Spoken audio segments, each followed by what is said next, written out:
So, andito tayo ngayon sa ikalawang gabi ng burol ni Ivan Cesar Ronquillo at kasama natin ngayon si Rayu. Ngayon, si Rayu yung huling nakasama ni Ivan kasi nag-order siya ng pagkain ng madaling araw tapos kumain sila ni Rayu. So, yan Rayu, kamusta si Ivan bilang tito, bilang kamag-anak?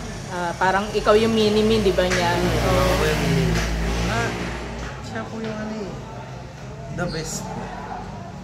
Kung para sa akin na kasi nakasama ko siya na sobrang tagal. Kung tutusin, parang everyday kami lagi magkasama eh. Since nung buhay pa siya, nasabi niya sa akin na makikita niya ako ng potential. Yan nga, dahil nga model siya, parang gusto niya makahanap ng ng ititrain niya, apprentice. Para maging katulad niya. Gusto niya maging model. So ako, dati hindi ako ganito eh. Sobrang taba ako, gym, gano'n. Tapos hanggang sa... Na-inspire ka niya, na-influence ka niya. Pinilit niya ako, gym ka na. Susuportahan naman kita sa lahat eh. Ayun, hanggang sa tinake ko yung gym. Ayun, yung pag-i-skincare.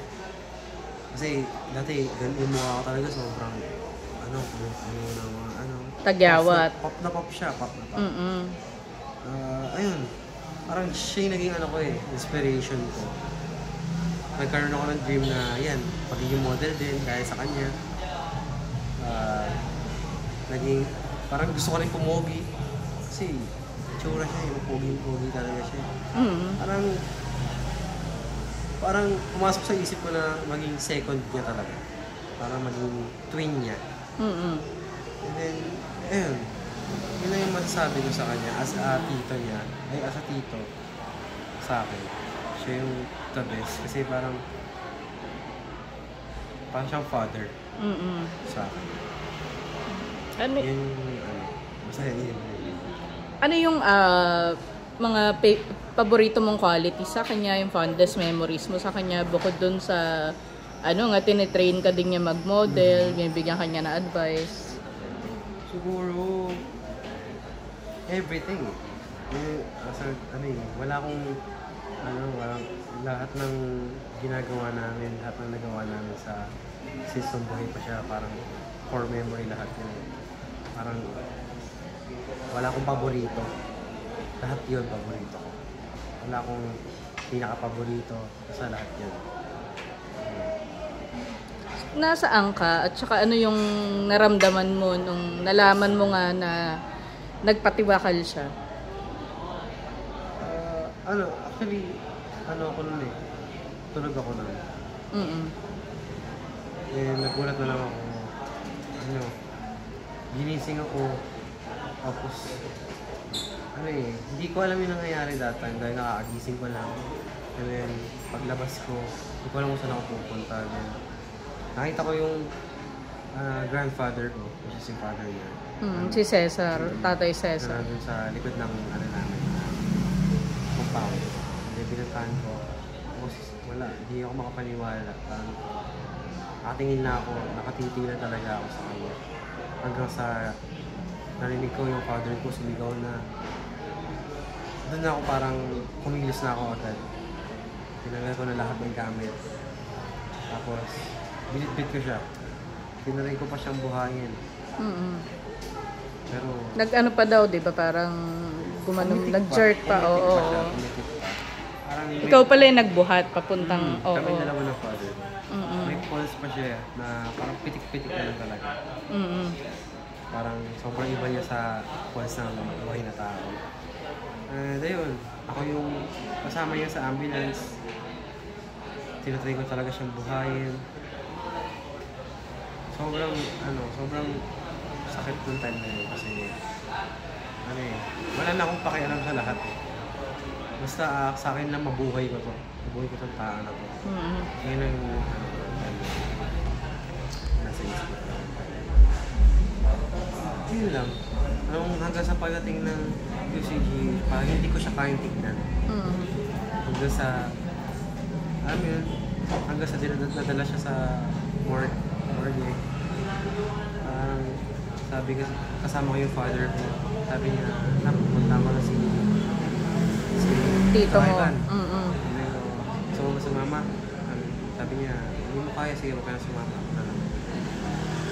Parang sa utak ko sinasabi ng utak ko na, wag na.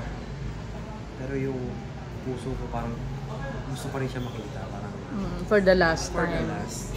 Mm-mm. Pero, ayun nga. Mga times na yun, parang, pag nakikita ko siya, na gano'n, hindi ko mapigil na talaga. Sobrang sakit, parang may nawasak na natin. Ayun nga. Yun doon talaga. In your own words, kamusta yung magkasama nga kayo na umorder ng pagkain bandang mga parang 2:30, mga ganun? Nung time kasi na yun, ay nga, magkasama kami sa room. Sa room. Yeah. Sa room. Oo. For 1 hour. 1 hour 30 minutes. Mm-mm. Nag-uusap kami. Like, bonding talaga. Super, parang sa lahat ng band namin, yun yung sobrang,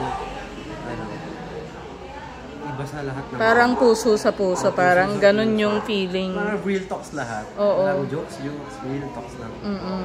About life. Yun nga yung, kasi siguro marami, alam ko naiisip ng mga tao, dati mo sabihin ko na kwentuhan ko nung time na yun, na hinahabi ng kanya ako sa mga gamit niya. Kasi yun, hindi ba yun parang clue na feeling mo may gagawin siya. Mm-mm. Kasi kung nasa pinakatayuan niya ako ng time na yun, sobrang saya niya. Parang nakikita mo talaga na hindi niya magagawa. Parang glowing, ganun. Glowing. Sobrang enjoy niya. Mm-mm. Parang sinabi niya na andito ako sa comfort zone ko, nasa kwarto ko, kaya makakatulog ako ng mahimbing. Hindi mo talaga makikitaan siya na gagawin niya yung time. Hanggang sa nagpaalamanan kami. Kasi normal things yun sa kanya eh. Pag gano'n, pag nagsasalita ng gano'n yung, uy, yung mga gamit ko sa'yo ah. Sa'yo itong mga gamit ko ah, pag gano'n ako sakali ah. So hindi lang yung time na yun, but before, sinasabi na niya yun. Sa akin, sige Pops. Pops kasi tawag yun ah. Sige Pops, alam ko naman na yan. Pero ngayon, kailangan muna natin lutasan yung nangyayari ngayon sa'yo. Kaya natin yan. Dito na naman ako lagi support ko. Tapos ayun na.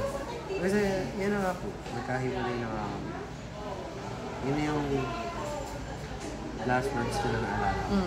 Is, kung susunod ako sa yapak niya, nasa akin na yun. Pag yung model, hindi niya ako pinapressure.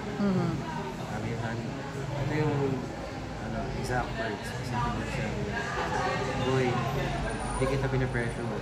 Alam mo yan, simulat sa pool. Pero, I know, na gusto mo rin yung maging model. Kasi, na kita eh. Nakatak kita sa gym, nakatak na kita sa ng skin mo. Kaya, gusto mo rin maging model. Hindi kita pinapressure, pero lagi akong nakasupport sa'yo. Last question na lang, Rayu.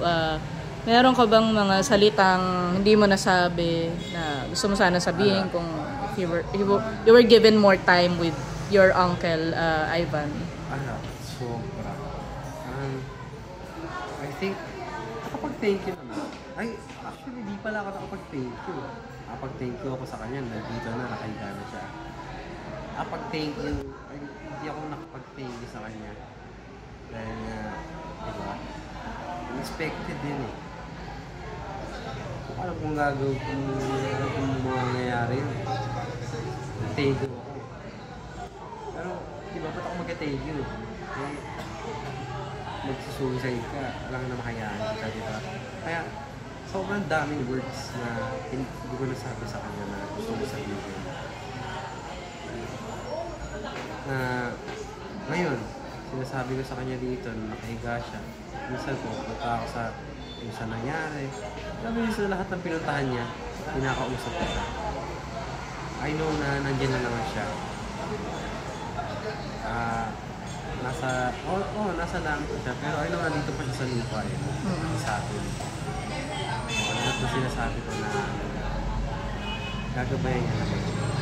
Yan na yung dami. Hindi ako nakapag-thank you ng maayos. Actually, sa lahat ng thank you, ando na lahat ng message ko sa thank you na yun eh. Ando na yun, masasabi ko naman lahat yun. Yun lang. Yun lang yung mga